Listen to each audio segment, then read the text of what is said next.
বেনাপোল স্থলবন্দর সংলগ্ন ভারতীয় স্থলবন্দর কোনটি? ক. পেট্রাপোল, খ. কৃষ্ণনগর, গ. ডৌকি, ঘ. মহাদীপুর। বেনাপোল স্থলবন্দর বাংলাদেশের যশোর জেলার শার্শা উপজেলায় অবস্থিত এবং এটি দেশের অন্যতম গুরুত্বপূর্ণ স্থলবন্দর। এর ঠিক বিপরীতে ভারতের পশ্চিমবঙ্গের উত্তর ২৪ পরগনা জেলায় অবস্থিত পেট্রাপোল স্থলবন্দর। বেনাপোল পেট্রাপোল সীমান্তপথ বাংলাদেশ ও ভারতের মধ্যে পণ্য আমদানি রপ্তানি এবং যাত্রী চলাচলের অন্যতম প্রধান স্থলপথ। দুই দেশের স্থলভিত্তিক বাণিজ্যের একটি উল্লেখযোগ্য অংশ এই পথ দিয়ে সম্পন্ন হয়। তাই বেনাপোল স্থলবন্দরের বিপরীতে ভারতের যে স্থলবন্দরটি অবস্থিত সেটি হল পেট্রাপোল।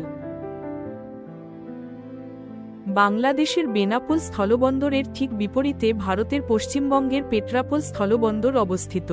এই দুটি বন্দর মিলে বাংলাদেশ ও ভারতের মধ্যে বাণিজ্যিক যোগাযোগের গুরুত্বপূর্ণ প্রবেশপথ হিসেবে কাজ করে। তাই সঠিক উত্তর হল ক. পেট্রাপোল। ট্রাই বাংলাদেশের কোন স্থলবন্দরটি ত্রিপুরার আগরতলার সাথে সংযুক্ত? ক. বেনাপোল, খ. আখাউড়া, গ. হিলি, ঘ. বুড়িমারি। আনসার খ. আখাউড়া।